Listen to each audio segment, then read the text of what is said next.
오늘 일사 말씀 민수기 14장에서부터 16장까지 함께 말씀을 묵상을 합니다.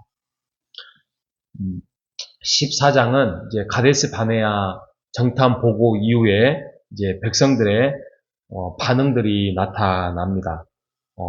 10명의 10명의 부정적인 보고를 듣고 회중들은 밤새도록 통곡하고 모세를 돌로 치려고 합니다.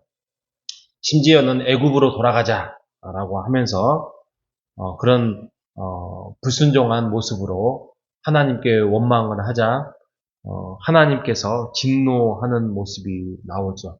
결국에는 보름밖에 걸리지 않는 그 거리가 그 40년이라는 이제 광야의 고난의 여정. 하지만 그것이 어쩔 수 없이 신앙의 연단의 훈련으로 광야의 학교로 이제 세월이 바뀌게 되었습니다.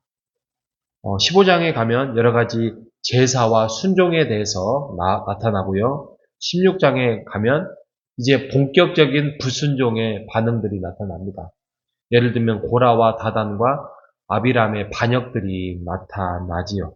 그래서 250명이 불타 죽는 사건도 나타납니다. 우리가 이 내용들을 살펴보면서 이 사람들은 왜 이렇게 어리석어? 하나님이 결국에는 가나안 땅에 보름이면 들어갈 수 있게 할 건데 왜 순종하지 않지? 라고 답답하게 우리가 이 내용을 볼 수 있습니다. 하지만 이런 것들을 과거의 어떠한 전체적인 역사로 살펴보면 이것이 우리가 결론이 뻔히 나와 있기 때문에 아이고 보름이면 될 건데 그 보름을 못 참니? 라고 생각할 수는 있지만 이것이 우리의 모습입니다.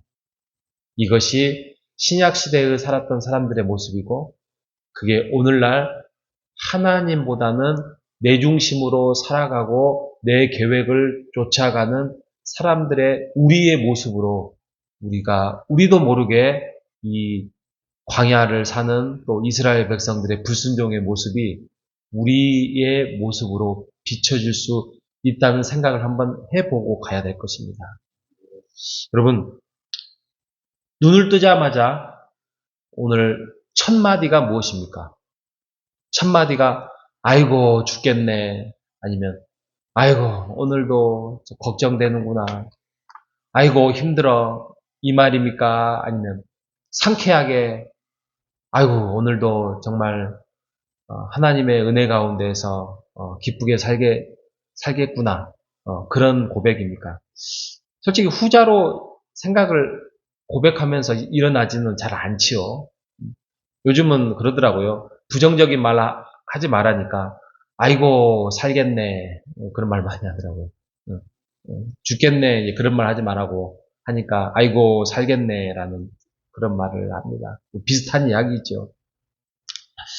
인간의 본성이 어떤 본성이 있냐면 은혜는 물에 새기고 서운함과 불평은 돌에 새긴다, 이런 말이 있습니다. 그러면 물에 새길 수 있나요? 없죠. 그냥 손가락 하나 물 위에 그으면 사라지잖아요. 하나님의 은혜를 물에 새긴다는 말이 그런 거고요. 서운함과 불평은 돌에 새긴다. 힘들어 죽겠는데 어떻게든지 내 머리와 가슴 속에 새겨가지고 그것이 계속적으로 반복적으로 살아가는 모습들, 그게 바로 이스라엘 백성들의 모습이고 자칫 잘못하면 하나님의 은혜를 잊어버리면 우리가 그렇게 살아갈 수 있다는 것입니다. 하나님을 신뢰하지 못하는 그 신앙의 모습들은 언제나 커 보입니다. 언제나 나에게 현실적으로 크게 다가오지요. 그런데 우리가 말하고 행동하는 그 모습들이 하나님이 들으신다는 거예요. 우리 주위에 우리와 함께 계시고 우리의 마음속에 계시는 성령 하나님이 늘 들으신다는 것입니다. 그래서 하나님이 이스라엘 백성들에게 말합니다. 너희 말이 내 귀에 들린 대로 내가 너희에게 행하리라. 죽겠네? 그러면 죽을 것이다. 라고 말을 하고 있는 것이죠.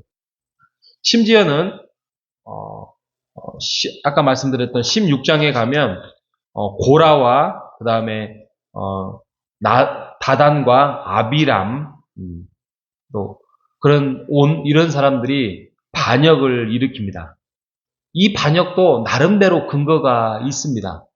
모세의 어떤 지도자의 어떤 리더십이 지금 믿을만하지 못하거든요. 결국에는 우리를 위험하게 행동하게 해놓고 이제는 40년을 광야에서 헤매게 하는 그러한 것들. 그러니까 자기네들의 잘못은 모르고 언제나 결과에 대해서 지도자를 원망하고 또 하나님을 원망하는 모습으로 좀 나타나고 있죠. 왜요? 자기네들이 하면 잘할 것 같거든요. 16장 1절을 한번 보십시오. 이 고라가 그래서 레위는 누굽니까? 레위는 제사장 그룹입니다. 그죠? 제사장 그룹이라면 나름대로 성결한 내용들을 많이 봤어요. 본인들이 성결한 게 아니라 성결하고 또 하나님이 우리는 아론의 그 지파 소속의 사람들 아니냐라는 본인들이 거룩한 모습은 취하지 않고 왠지 레위 족속이라는 이유 하나만으로 우리가 저들보다는 더, 모세보다는 더 거룩하게 살고 있다라고 착각을 한다는 것이죠. 그리고 또 다단과 아비람과 오는 어느 자손이에요? 루벤이라고 합니다. 루벤은 또 그 야곱의 12아들들 중에 첫 아들이잖아요. 장자, 일명하여 장자의 후손들이에요. 그러니까 원래는 우리가 장자의 후손으로서 지도자급의 우리가 맡아야 되는데 갑자기 뭔 모세가 나오고 막 이렇게 나오니까 그의 행동들이 못마땅하게 했죠. 그런데 그들의 생각들은 언제나 잘못됐죠. 장자라고 해서 레위 지파라고 해서 하나님이 그들을 세우지 않고 하나님은 늘 충성한 자, 또 거룩하려고 애쓰는 자를 하나님께서 세우신다는 것입니다. 우리 또한 하나님 앞에서 우리가 무슨 레위 지파입니까? 또 무슨 루벤의 자손입니까?